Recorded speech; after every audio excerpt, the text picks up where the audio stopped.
Welcome to the Aadya classes.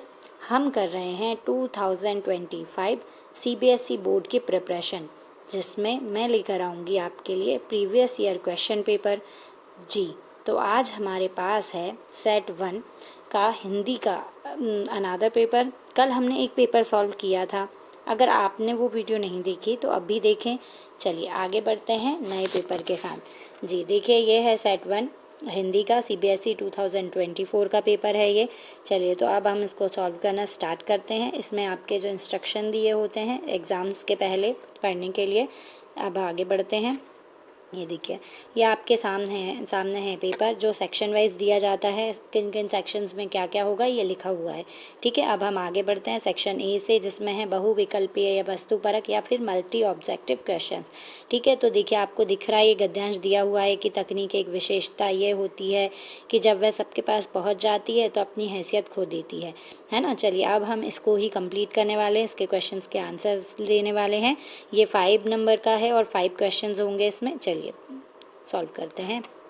ये देखिए, ये हमारे सामने इसके क्वेश्चंस आ गए हैं। अब हम इनको सॉल्व करने वाले हैं। तो देख रहे हैं आप, जैसे कि दिख ही रहा है आपको, है ना। अब हम देखते हैं इसको क्या क्या कैसे कैसे सॉल्व करने हैं। देखिए, गद्यांश के आधार पर परंपरागत टेलीविज़न के वजूद खोने का कारण है। तो क्या कारण है परंपरागत टेलीविज़न खोने का? देखिए इसमें ऑप्शन दिए हैं ए बी सी डी, तो जिसमें से हमारा ऑप्शन है डी। ठीक है, सीमित चैनलों पर निश्चित समय पर आने वाले कार्यक्रम। ओके, अब है हमारे पास सेकंड है, गद्यांश के अनुसार भविष्य की कल्पना का आधार क्या होता है। इस गद्यांश के अनुसार भविष्य की कल्पना किसके हिसाब से की जाती है? तो इसका ऑप्शन है सेकंड बी। सेकंड का ऑप्शन है बी। ओके, वर्तमान की उपलब्धियों के आधार पर ही हम भविष्य की कल्पना करते हैं। तीसरा है, स्मार्ट टीवी कहा जाता है। किसे स्मार्ट टीवी कहा जाता है? वो टीवी जो स्मार्टफोन की तकनीक भी उपलब्ध कराए। ठीक है, तो स्मार्टफोन की तकनीक उपलब्ध कराने वाले टीवी को ही स्मार्ट टीवी कहते हैं। चलिए नेक्स्ट क्वेश्चन है, फोर्थ हमारे पास है, बुद्धू बक्सा संकेतार्थ है। किसका संकेतार्थ है? तो ये बक्सा संकेतार्थ है। फोर्थ का बी है, टीवी का। ओके, फोर्थ का बी है टीवी का। 5 है हमारे पास, निम्नलिखित कथन तथा कारण को ध्यान से पढ़िए तथा उचित विकल्प का चयन कर लिखिए। ठीक है, कथन कारण दिए गए हैं हमारे पास कि सबके पास पहुंचने पर तकनीक अपना मूल्य खोने लगती है। इसका कारण बताया गया है कि लोग उससे बेहतर तकनीक की उम्मीद करने लगते हैं।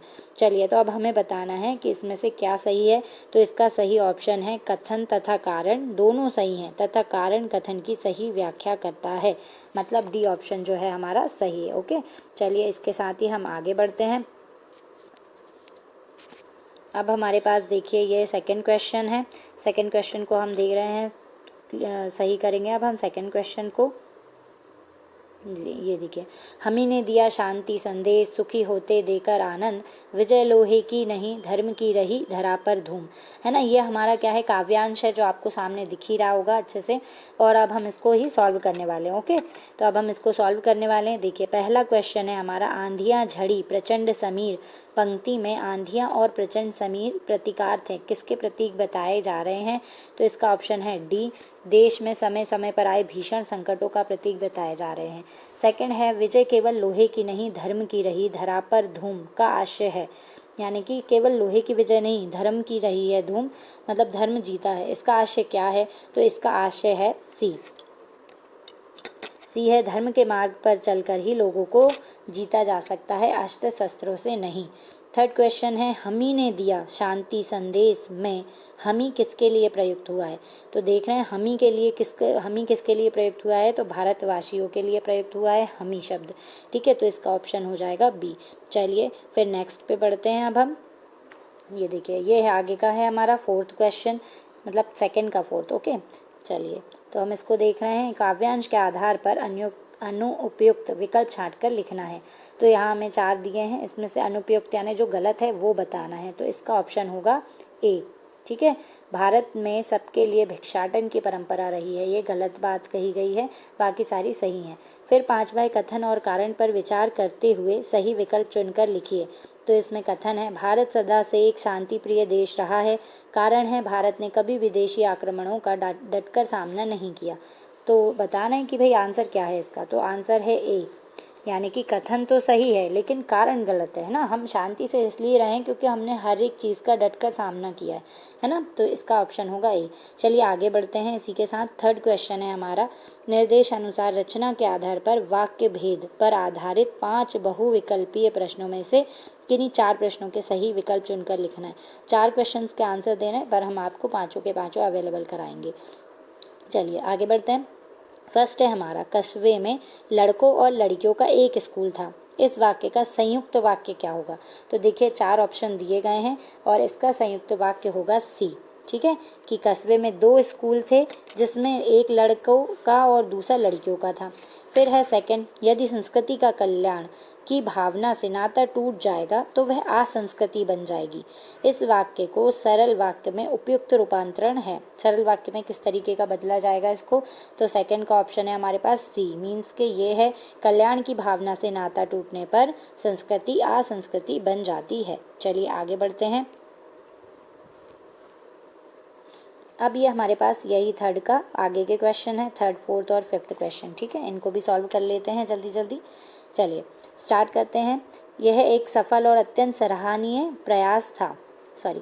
थर्ड क्वेश्चन है हमारा, निम्नलिखित वाक्यों में से सरल वाक्य पहचान कर नीचे दिए गए विकल्पों में से सर्वाधिक उपयुक्त उत्तर वाला विकल्प चुनकर लिखना है। ये 4 हमें दिए हैं विकल्प, उसमें से कौन सा उपयुक्त है वो बताना है। ये है पहला ऑप्शन है, यह एक सफल और अत्यंत सराहनीय प्रयास था। सेकंड है, मूर्ति पर चश्मा तो था लेकिन वह संगमरमर का नहीं था। थर्ड है, उस चश्मे को देखकर उनके चेहरे पर कौतुक भरी मुस्कान फैल गई। और फोर्थ है, जो योग्यता किसी से सर्वस्व त्याग कराती है वह भी संस्कृति है। तो अब हमें ए बी सी डी में से बताना है कि भाई सरल वाक्य कौन कौन से में थे। ठीक है, तो ये हमारा जो हम कर रहे हैं वो थर्ड का थर्ड है। ठीक है, थर्ड का थर्ड, इसका ऑप्शन होगा ए। पहला और तीसरा सही है इसमें। ठीक है, अब हम आगे बढ़ते हैं फोर्थ के साथ में। निम्नलिखित वाक्यों में मिश्र वाक्य का उदाहरण दीजिए। अब फोर्थ में हमें बताना है कि मिश्र वाक्य कौन सा है। तो हमारा मिश्र वाक्य है डी। ठीक है, ये देखिए, रुद्र जी जितने निष्ठावान काशी के प्रति थे उतने ही साहित्य के प्रति भी निष्ठावान थे। जब 2 वाक्यों को एक साथ जोड़ दिया जाता है तब वो मिश्र वाक्य बन जाता है। ओके, चलिए अब आगे बढ़ रहे हैं फिफ्थ क्वेश्चन के साथ। स्तंभ 1 और स्तंभ 2 को सुमेलित कीजिए, सही विकल्प का चयन कर लीजिए। स्तंभ 1 में दिया गया है पहला, क्योंकि वह अनुभूतिजन्य है इसलिए मेरे लिए महत्वपूर्ण है। सेकंड है, अनुभूतिजन्य होने के कारण वह मेरे लिए महत्वपूर्ण है। थर्ड है, वह अनुभूतिजन्य है इसीलिए मेरे लिए महत्वपूर्ण है। तो स्तंभ 2 में दिया है यह संयुक्त वाक्य है या मिश्र वाक्य है या सरल वाक्य है, इनको बताना है तीनों को। ठीक है, तो अब फिफ्थ का आंसर आएगा हमारे पास बी। ये देखिए, इसमें लिखा है कि फर्स्ट जो है हमारा सेकंड है, मीन्स के मिश्र वाक्य है पहला वाला, दूसरा वाला है हमारा संयुक्त वाक्य और जो थर्ड है वो थर्ड है, मीन्स के वो सरल वाक्य है। ओके, चलिए आगे बढ़ते हैं हम फोर्थ के साथ। फोर्थ क्वेश्चन है, निर्देशानुसार वाच्य पर आधारित 5 बहुविकल्पीय प्रश्नों में से किन्हीं 4 प्रश्नों के सही उत्तर वाले विकल्प छांट कर लिखिए। ठीक है, 4 बताने, फिर अगेन हम आपको 5 ही बताएंगे। पहला है, लेखक ने सरकारी नौकरी से त्याग पत्र दे दिया। इस वाक्य का वाच्य पहचान कर लिखिए। तो ए है कर्तावाच्य है, कर्मवाच्य है, भाववाच्य है या कृतवाच्य है। तो देखिए हम इसमें देख रहे हैं फोर्थ में फर्स्ट है हमारा, तो उसमें है ए। ठीक है, इसमें है कर्तावाच्य। ओके, ये कार्य किया गया है इसीलिए इसमें कर्तावाच्य आ गया। आगे बढ़ते हैं। ये देखिए, ये फोर्थ के आगे के क्वेश्चंस है हमारे पास। फोर्थ का सेकंड है हमारे पास में। देखिए, निम्नलिखित वाक्यों में भाववाच्य का उदाहरण वाक्य नहीं है। ठीक है, इसमें दिया गया है, हमें बताना है कौन सा भाववाच्य का उदाहरण वाक्य नहीं है। तो हम देख सकते हैं इसमें आंसर होगा हमारा सेकंड का बी। ओके, इसमें है मोहित बहुत सुरीला गा पाता है। ठीक है, ये क्या है, भाववाच्य का उदाहरण नहीं है। फिर थर्ड है, द्विवेदी जी द्वारा स्त्रियों को शिक्षा देने की वकालत की गई है। यह वाक्य किस वाच्य का उदाहरण है बताइए। तो देखिए हमारे पास 4 ऑप्शन है, कर्मवाच्य, क्रियावाच्य, भाववाच्य या कर्तावाच्य। तो ये थर्ड आंसर है हमारा ए। ओके, इसमें आएगा कर्मवाच्य का उदाहरण है ये। फिर है, निम्नलिखित वाक्यों में से कर्मवाच्य पहचान कर नीचे दिए गए विकल्पों में से सर्वाधिक उपयुक्त उत्तर वाला विकल्प चुनकर लिखिए। कमलेश्वर ने आत्मकथा, यात्रा वृत्तांत और संस्मरण भी लिखे। मधु कांकरिया ने कोलकाता विश्वविद्यालय से अर्थशास्त्र में एमए किया। उनके द्वारा युवा वर्ग की समस्याओं को केंद्र में रखा गया। और फोर्थ है, रुद्र जी द्वारा अध्यापन और संपादन दोनों कार्य किए गए। ठीक है, तो इसमें हमें A, B, C, D में से बताना है कि कर्मवाच्य कौन सा है हमारा। तो देखिए हम 4th का बता रहे हैं, इसमें है कर्मवाच्य C। ओके, अब हमारा हो चुका है। अब हम 5th पे हैं। स्तंभ 1 स्तंभ 2 से सुमेलित कीजिए, सही विकल्प का चयन कीजिए। माता जी से खाली बैठा नहीं जाता, वह खट्टे फल खाना पसंद नहीं करता, उससे लंबी कविता नहीं लिखी जाती। और इसमें स्तंभ 2 में है कर्मवाच्य, भाववाच्य या कर्तवाच्य। ठीक है, तो इसका ऑप्शन है A, इसका ऑप्शन है B, सॉरी इसका ऑप्शन है B। ओके, देखिए अब हम इसको करते हैं। B देखिए, पहले का है थर्ड कर्तवाच्य, दूसरे का है सेकंड भाववाच्य और थर्ड का है फर्स्ट, है ना, कर्मवाच्य। ओके, चलिए अब आगे बढ़ते हैं। अनुसार अलंकार पर आधारित 5 बहुविकल्पीय प्रश्नों में से किन्हीं 4 प्रश्नों के सही उत्तर चुनकर लिखिए।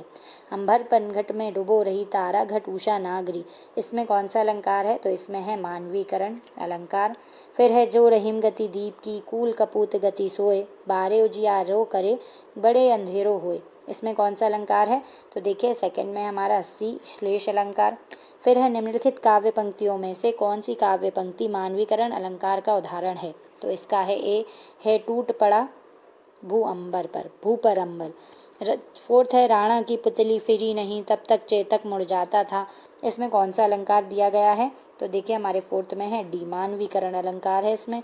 फिर 5th है सतसैया के दोहरे जो नाविक के तीर, देखन में छोटे लगे घाव करे गंभीर, इस काव्य में पंक्ति में प्रयुक्त अलंकार है। इस काव्य पंक्ति में जो अलंकार है वो बताना है। इसमें है हमारा सी, उत्प्रेक्षा अलंकार। ओके, चलिए फिर आगे बढ़ते हैं हम इसी के साथ। 6th क्वेश्चन है हमारे सामने। निर्देशानुसार पद परिचय पर आधारित 5 बहुविकल्पीय प्रश्नों के उत्तर दीजिए। 4 के दिए है ना। पहला है लेखिका के व्यक्तित्व पर उनकी बहनों का बड़ा असर पड़ा। वाक्य में रेखांकित पद का परिचय है, इसमें परिचय बताना है। पहले का क्या आएगा? तो पहले का आएगा डी, है ना। पहले का डी है। लेखिका क्या है? व्यक्तिवाचक संज्ञा है, एक वचन है, स्त्रीलिंग है और संबंध कारक है। ठीक है। सेकंड है हमारे सामने, ये देखिए सेकंड आप देख पा रहे हैं अच्छे से।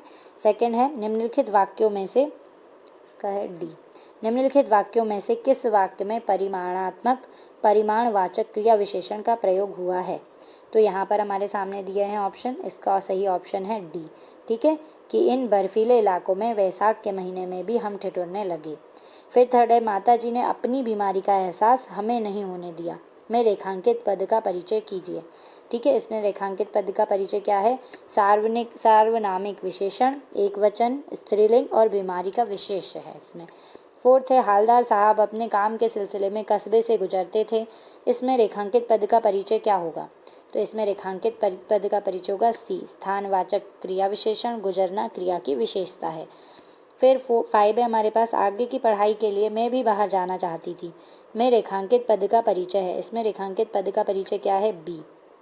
ओके, उत्तम पुरुष, सर्वनाम, स्त्रीलिंग, एक वचन, कर्ता, कारक। ठीक है, चलिए आगे बढ़ते हैं। अब हमारे सामने आप देख रहे हैं 7th क्वेश्चन है, इसमें भी आपको 5 करने हैं। चलिए, अब हालदार साहब को ये गद्यांश दिया गया है जिसके क्वेश्चंस आंसर्स आपको करने हैं। आप देखिए गद्यांश को आप अच्छे से देख पा रहे हैं, ये लीजिए। ठीक है, ये गद्यांश आप अच्छे से पढ़ लीजिएगा। अब हम इसके क्वेश्चंस करेंगे। ठीक है, चलिए क्वेश्चन करने वाले हैं हम। पान वाला आंखों ही आंखों में क्यों हंसा? पहले का है पान वाला आंखों ही आंखों में क्यों हंसा, तो हमें इसका आंसर करना है। तो इसका आंसर है पहला ए। ठीक है, क्या है? ओरिजिनल चश्मे की बात पर यह उसकी व्यंग्यात्मक हंसी थी, हंसी आ गई उसे।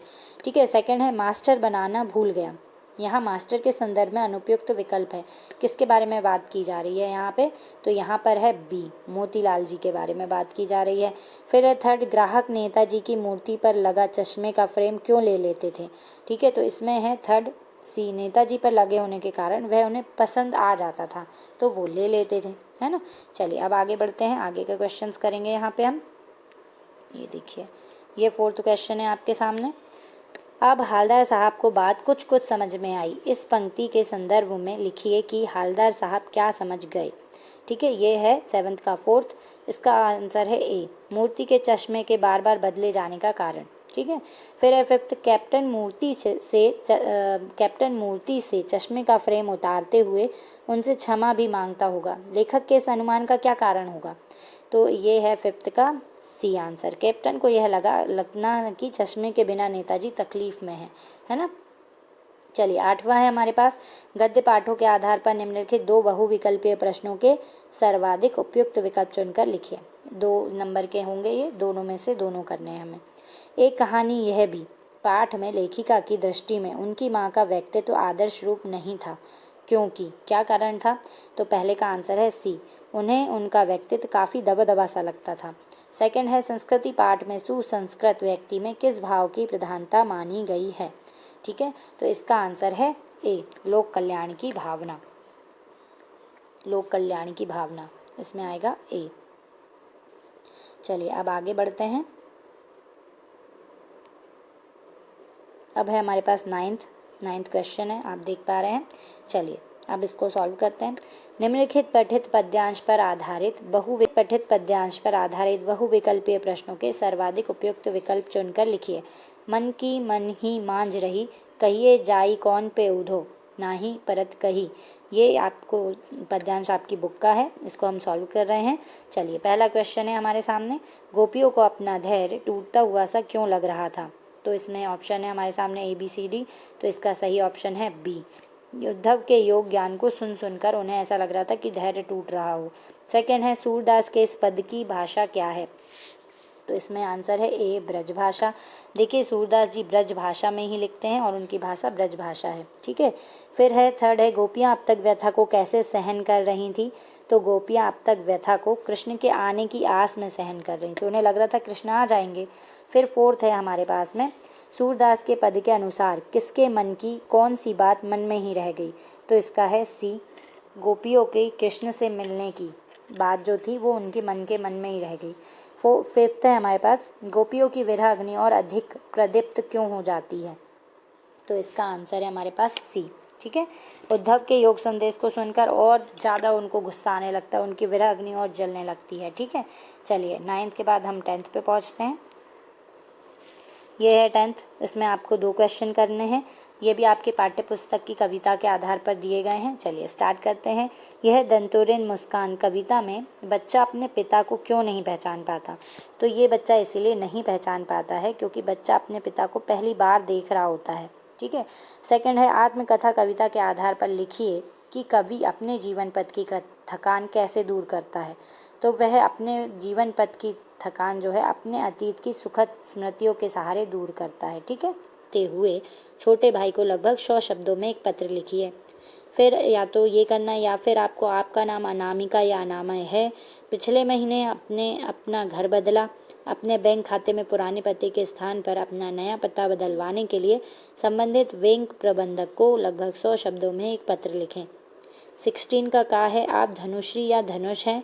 सोशल मीडिया से आपको जानकारी मिली है कि राष्ट्रीय नाट्य विद्यालय में जूनियर कलाकार का पद रिक्त है। आपको लगता है कि आप इस पद के योग्य हैं, तो राष्ट्रीय नाट्य विद्यालय को भेजने के लिए लगभग 80 शब्दों में अपना एक संक्षिप्त स्वावृत्त लिखिए। अथवा खा वाला है, आप धनुश्री या धनुष हैं। अपने क्षेत्र में जल भराव की समस्याओं की ओर ध्यान आकर्षित करते हुए अपने शहर के नगर निगम नगर पालिका को लगभग 80 शब्दों में ईमेल लिखिए। ठीक है ना, ये जल भराव की समस्या हो जाती है ना जो कॉलोनीज में, तो उसके बारे में नगर पालिका को आपको एक ईमेल लिखना है। फिर है आपको 17 क्वेश्चन है, 2 हैं इसमें भी। अपने पिताजी का घर का प्रथम तल किराए पर देना चाहते हैं, उससे संबंधित जानकारी देते हुए लगभग 40 शब्दों में एक आकर्षक विज्ञापन तैयार कीजिए। एक विज्ञापन रेडी करना है, एक एडवर्टाइजमेंट कि हमें अपना जो घर है वो किराए से देना है, फर्स्ट फ्लोर। ठीक है, फिर खा है, आप अवनिया अर्जुन हैं। आपकी बड़ी बहन का भारतीय वायुसेना में पायलट पद के लिए चयन हो गया है, उन्हें बधाई देने हेतु 40 शब्दों में एक संदेश लिखिए। ये बधाई पत्र है एक तरीके से। ठीक है, चलिए अब यहाँ पे हम देख रहे हैं कि हमारा सॉल्व हो चुके हैं सारे पेपर। जी बिल्कुल सॉल्व कर लिए हैं। ये देखिए आपको हमने जो पेपर अवेलेबल कराया था वो कंप्लीट हो चुका है। अब आप